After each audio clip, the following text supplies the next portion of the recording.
Pangalan nyo, ma'am? Maricorn po. Ayan. Ano pong tinitinda nyo po dito, ma'am? Sweet corn, sir.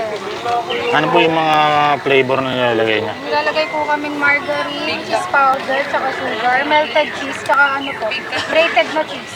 Tag magkano po yung ganyan? May 70 po, 50, 90. Depende po sa Yes po, ano, depende nilalagay. po sa order, kung overload po. Ayan. Gano'ng katagal na po kayo nagtitinda dito? Yung hilaw po na ganito, bago lang po eh. Pero matagal na po kami nagmamais. 5 years eh. Kaya lang hilaw. Ilaw po. Dito lang po talaga yung may mga cheese. Tsaka ano. Ayan. 1 month pa lang. 1 month pa lang po yung 1 month pa lang po. Ano po yung location nyo dito, ma'am?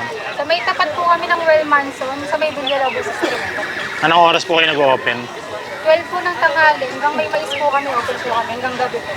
Nakakailang kaldero po yung naubos nyo sa Yun mga. lang po nabibila. Sa sobrang dami po. Ayan, imbitahan nyo na lang po sila, ma'am, na pumunta po dito. Mga Maricorn, arat na. Dito lang po kami sa Villalobos Street. Face nyo lang po yung Well Manson Chain-Based Accessories para hindi po kayo maligaw. Ayan, order po ako na, ma'am, ng, ano, ng cheese overload. Sige po. Overload. Overload po? Big cup. Tatlo na lang yung ano. Check mo yung ako naririnig yung boses. Naparinig ko yan. Kakainin na po. Ito sa amin ba yun? Big Ay, cup kanina ba yan? po. Okay. Ano ni maliit?